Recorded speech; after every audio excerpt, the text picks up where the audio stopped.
On this episode of ResiWeek, IHG adds Josh.ai, AtlasIED helps resimercial dealers, and Smart Home Nation. All this and more on this episode of ResiWeek.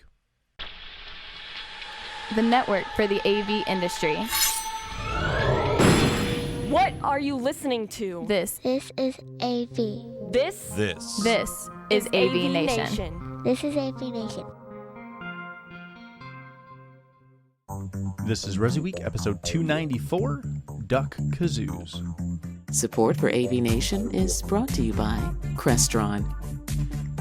Welcome to this episode of ResiWeek. This is your weekly roundup of all the latest news and stories for the residential AV industry. I'm your host, Matt D. Scott for AVNation.tv, and this week I'm pleased to be joined by two of my good friends. First, we have Mr. Richard Fregosa. He's the principal of Fregosa Design. How you doing, Uncle Richie? Good. Mellow West Coast greetings. I'm actually, I think for the first time this year, repping some postseason Giants orange, getting ready. So it's a good time for baseball. Yeah, 97 wins so far? 98 wins? Gosh, it's a good time. It's a juggernaut over there. It's amazing that a 96 win team is going to be fighting for the wild card. Then we have my good friend Alex Capocilantro. He is the founder of Josh.ai. How you doing, Alex? Doing great. It's good to be here, and most people probably don't know this, but I think I totally ghosted you guys a couple weeks ago. I was supposed to be on one of these, and I got my calendars all screwed up around, I had gotten COVID. It was a nasty week, so I'm glad to be here. We did not take it personally. It was the Feel Better Alex show. So we're glad you're back, and we're glad you're here. We're going to kick today's show off with a story that comes to us from hotelmanagement.net. IHG Hotels and Resorts has partnered with Josh.ai to create a voice-controlled smart guest room at the Kipton Rowan Hotel in Palm Springs, California. This is going to be, again, a very fancy, smart hotel room. Alex, tell us a little bit about how you got involved with this project and what IHG is doing as far as trying to create that hotel room of the future. Yeah, thanks for bringing this up. This is a really big sort of story for us. We've been working on this one, I think, since about January or February, so it's been the better part of the year. But we've been thinking about hospitality since the company started 6.5 years ago. I think we all understand the potential with hotel rooms and the idea that smart home tech is slowly creeping its way in. But it's such a complicated landscape between who manages the hotel, who owns the hotel, how do you get hotel guests to understand what's even there? And so the guys over at IHG came to us and said, we'd like to create a hotel room of the future. Voice is a really big part of that. But what do we put in? How do we make all this work? The reason they came to us was Josh.ai is extremely privacy focused. And it's been one of the major concerns of voice control in hotel rooms, be it Amazon or Google or others. People need to be able to trust what's in their room, because putting microphones that are sending everything out to the cloud, not really the most comfortable thing. In the case of Josh, we're very privacy focused. So we started just brainstorming on what would be the pain points and what would be an ideal guest experience. For those who don't know IHG, they're the parent company of a number of hotel brands. So think of them like a Marriott or a Hyatt or a Hilton. And one of their brands is Kimpton, which is sort of like a middle to high-end hotel line. It's not the top of the line. It's not a Four Seasons. It's kind of like a W style. It's very hip, very cool. And the guests that stay in these hotels are often looking for just a great experience. And so they're trying to figure out, how do we make the overall experience even better? And we've all, on the residential side, been exploring concepts like wellness. How do you use the right ambient noise to help sort of with sleeping? How do you use circadian lighting to help with mood and energy? And we came up with this idea of a Josh first environment where there are a number of sort of preconceived scenes that are on a little note card that you can speak, but then adding a lot of natural language capability would present an opportunity for guests to experience something that they've probably never experienced, but also to start to allow us to understand what is important to a hotel stay. And so in addition to Josh, we partnered up with Samsung using the Frame TV and really highlighting the idea that the TV can be art when it's off. We've got Dish as one of the inputs, and There's a really strong integration, so you can say, watch the news, watch the Weather Channel, watch ESPN. All that stuff is built right out of the gate. We went with Lutron's Ketra lighting for full circadian lighting, so you can adjust the color temperature or full color spectrum, so you can have the room go blue and purple and green, really get fun. Sonos is in there in terms of music, and a bunch of other stuff. We've got shades and whatnot. And so the pilot's been going on for just about a month now. We just announced it. It's set up as a 90-day pilot, so basically 3 months. And during these 3 months, we're getting a lot of insight into what do guests really appreciate, how do we build a business model around this, and what are the types of products and sort of applications that are most important. For example, the guys on the hotel side were really hell-bent on getting a connected coffee maker, and we weren't able to pull it off quickly because of just what was going on in this room. I agree it would be cool, but I also don't think it's necessary. I think it's one of those things that a connected coffee maker without a cup under the faucet is going to be a disaster. And you need to make sure that there's some human involvement. So we've really just been gathering, guest feedback and sort of survey satisfaction reports on what did you enjoy, what do you want to see more of, what didn't you like. And this is big because the number of hotel rooms that IHG has under their operations is vast. They span many, many countries. They've got Intercontinental as one of their brands. And so we think that this is going to lead to even more opportunities. But we've also seen, since this announcement happened, other hotel companies that are exploring this, because I do think all of the hotel companies are looking at residential tech and trying to figure out, how do I create a guest room experience that is as comfortable as being at home or even more comfortable? And I think that's the direction we're all heading. Yeah, very good. Richie, when you see this, when you follow this, there is some opportunity potentially for integrators to work directly with, a local hotel chain and install technology. But in the grander scheme of things, this may open potential customers up to a significant amount of technology that they may not otherwise ever get to experience. Is that the biggest boom for the channel, that exposure? I think that's part of it. I think there's also some kind of unwritten benefits to it. So funny that Alex mentions the W. I had the privilege of doing the penthouse at the W in Times Square. Full-on DJ booth. This was 6 years ago, and we've maintained ever since. One of the issues with hospitality is that you want to create the rock star experience, but how do you teach a rock star to get to the experience?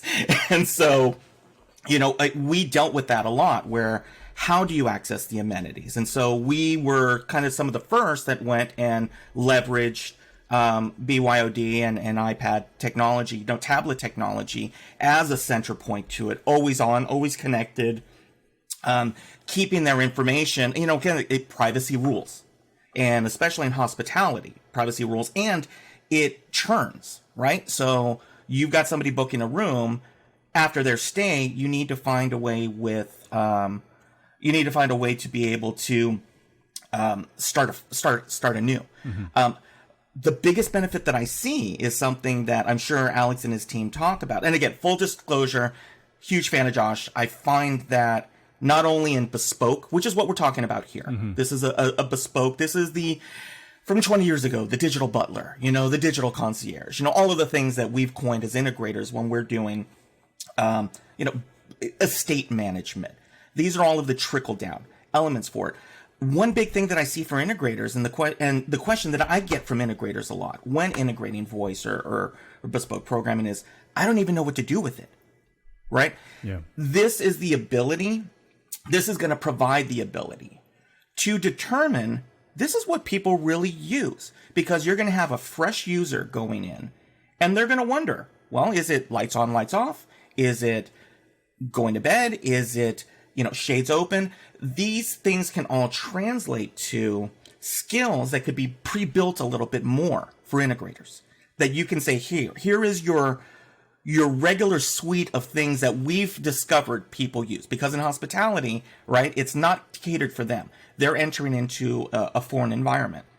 So therefore, of course, when you let them know that it's voice activated, you're going to be able to go, oh, wow, this is the human element of things, the UIX experience. And so for me, that's the fascinating part, because I have dealt with that and had to gauge, what different people are going to want to experience in a suite and then extrapolate it further. And also big shout out to the boys at Backstage AV in Brooklyn for putting that system in. So, but it's exciting stuff. It really is. And honestly, 25 years ago, we were creating one-offs of this and spending a lot of money to create a single solution for a single person or a single environment. What I love about this is that it can be scalable, and there's going to be a lot of information to make systems better, to make systems smarter. And, we've always said that automation doesn't do anything. What automation does is it recognizes habits and it flattens the friction points, right? You have all these friction points that occur in a hotel room, in a multi-dwelling unit, in a private residence. And the faster that an overlay control system, which, we refer to Josh as well, the faster that you can do that and isolate those friction points, the more the experience becomes valuable. And then people start going, oh, wow, absolutely, I need to have this. 15, 20 years ago, the Wynn family of hotels tried the same thing. We've seen this escalation, right? We started with keypads. Then we went with touch-sensitive devices and touch panels in rooms and ... And this is the next evolution. The big ones have tried. We've heard about hit and miss applications of Alexa and Google Home. And again, biggest thing that people are worried about, you don't want anything listening in on your hotel room.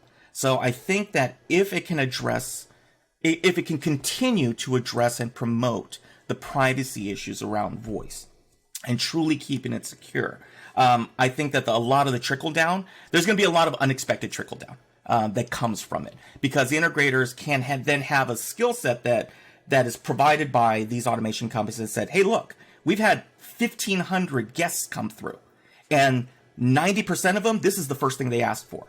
So they can then tailor their systems to hit what is going to be something of value when, and it's a great lead in for it. So it's exciting stuff.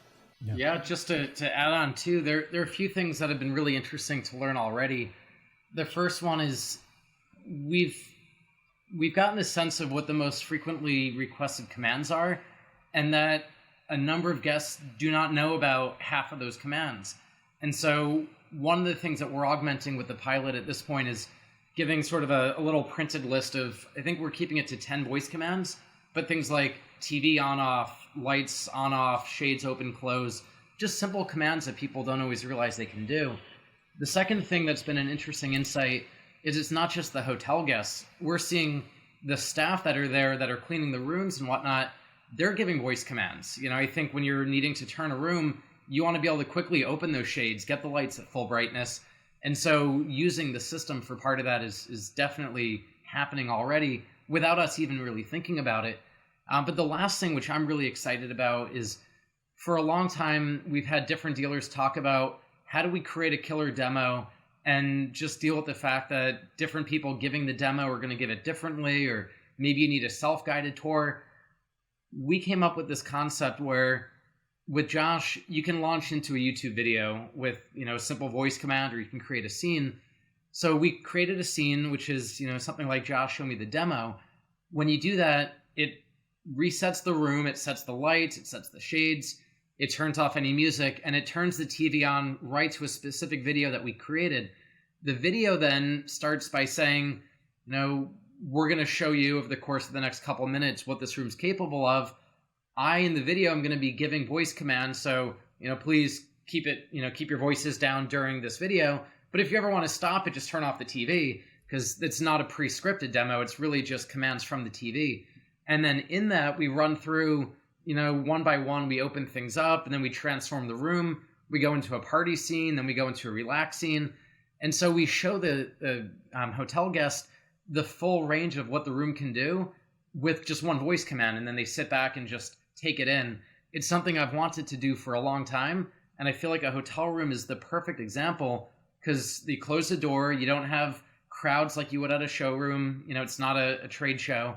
And it's a very controlled environment. We know how far the TV is from the micro. We can have it turn on at a certain volume, and we know exactly what's going on in that space. So I'm really excited to start deploying that, which we filmed and edited over the past week, and it goes live this week. So it's just beginning to happen now. That's super cool.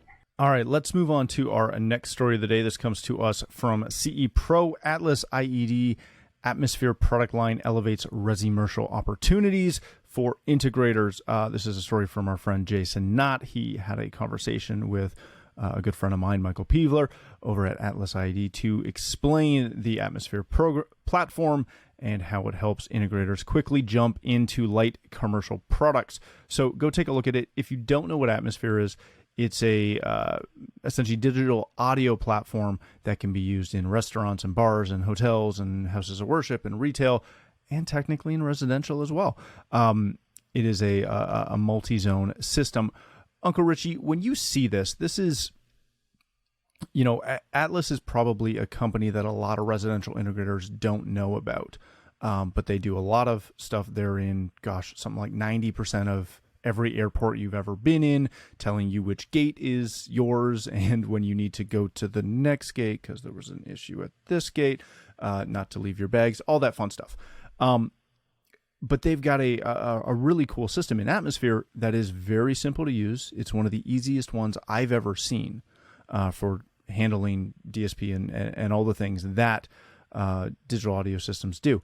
What does it take for a residential integrator to really start to, look at a new commercial product, but figure out how to use the right commercial product when they start to put their toes into that commercial environment?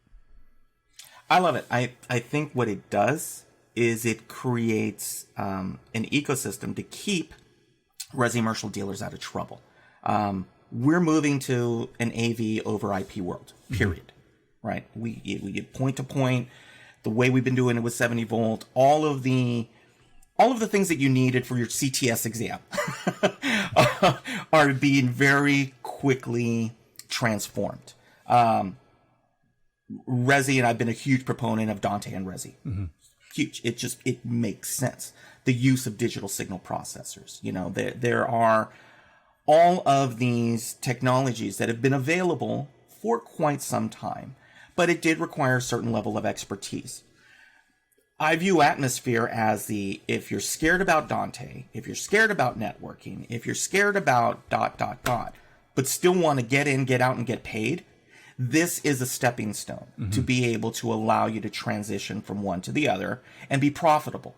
AtlasIED has been around. Like you said, you can't enter into an airport or an embassy or some head of state in a large palace in England. Any public space anywhere. It is, they just built, I saw an outdoor space in like South Korea or something that they just did. It's proven stuff. So it's not like, this upstart technology is coming in. Again, Josh is a disruptor. You also need, when you got to get in and you got to kind of ham and egg it, you got to stick with what you can get out very quickly, has the support, service, and engineering to be able to maintain projects that you should hopefully be able to get in and then let them go. Not abandon them, but just let them run. Again, digital signage, you pair it with digital signage systems. Small, restaurant chains, all of these things are available, but you don't have to worry about the completely archaic, the knob, the 70 volt systems where you kind of click your way through the volumes. 10-step attenuators. 10-step attenuators. And it's cost effective, and you have to look at, and again, speaking to the owners of the integration companies, you need something that your techs can get in and get out with that aren't going to be truck roll problems. And by putting something that's a self-contained system, and there's others out there, but this one has a lineage and a pedigree that it's pretty exciting stuff. I dig it. Alex, one of the things that, and we've talked about this quite a few times on this show, but I'm going to bring it up again. I love this product. I love the fact that, to Uncle Richie's point, you can kind of just pick this up. Peeler talks about it in the interview. You don't have to go take 3 days of training to figure out how to, program the DSP of this. What is the concern or what is the steps that integrators should take when they start looking at new products, when they start evaluating new industries and new verticals?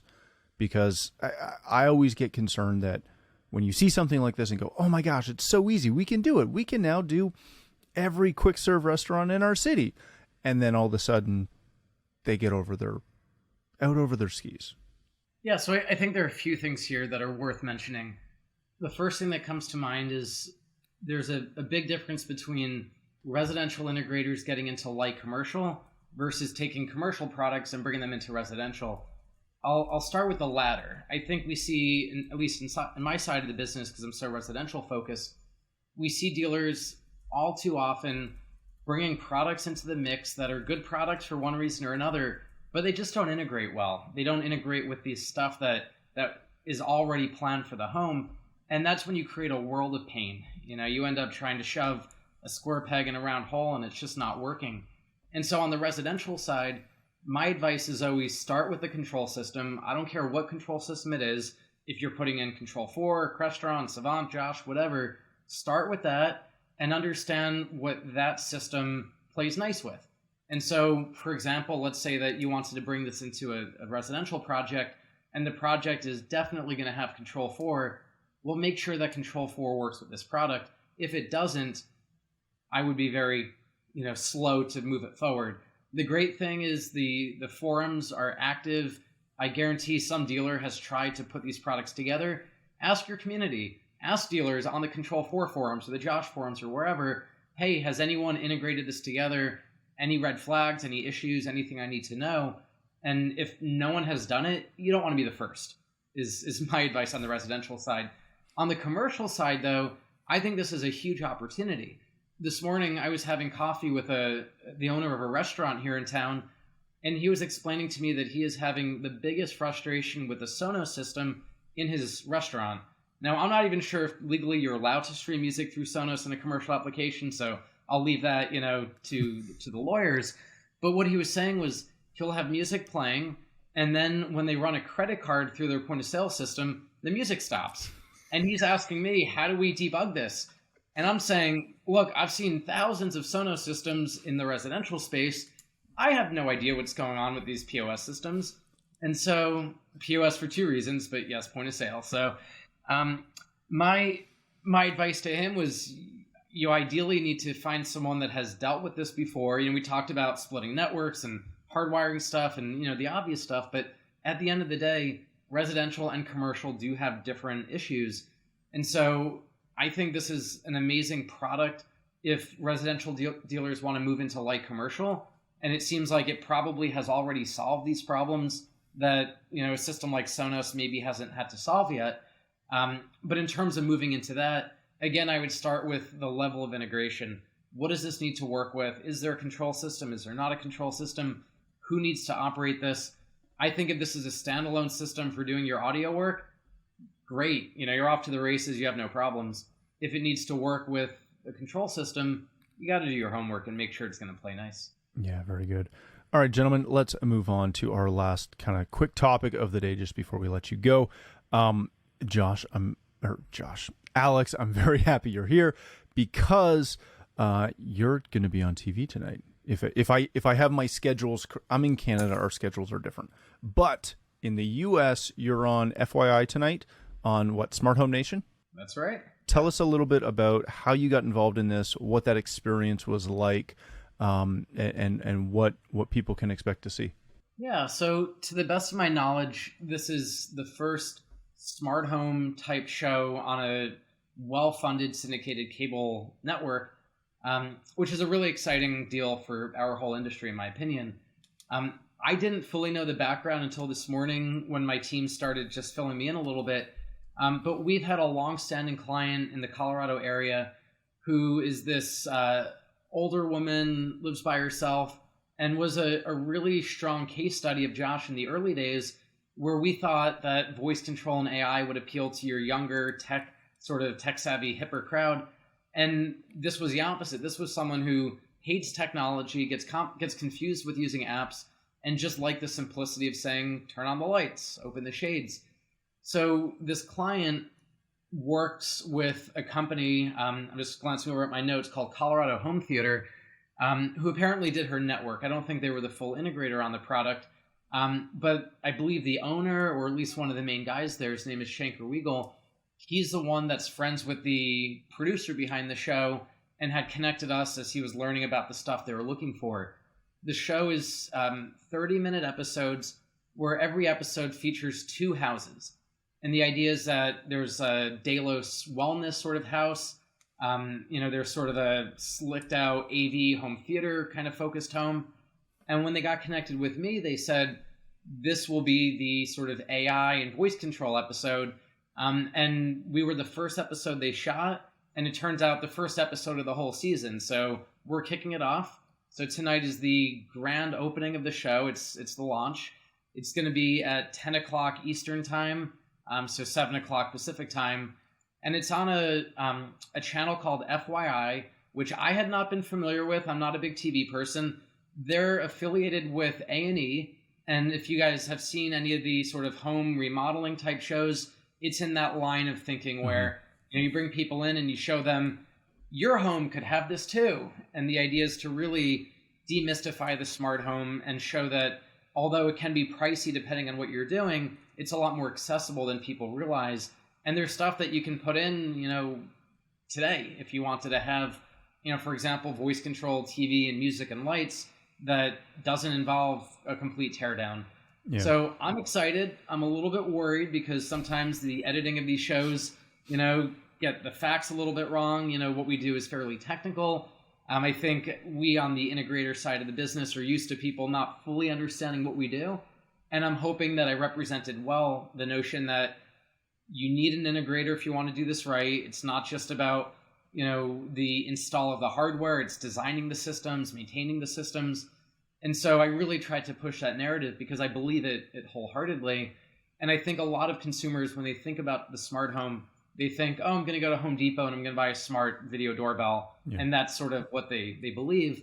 This episode and this show is really trying to show there's a whole picture here that if you do it right, you can have reliable, robust, amazing systems.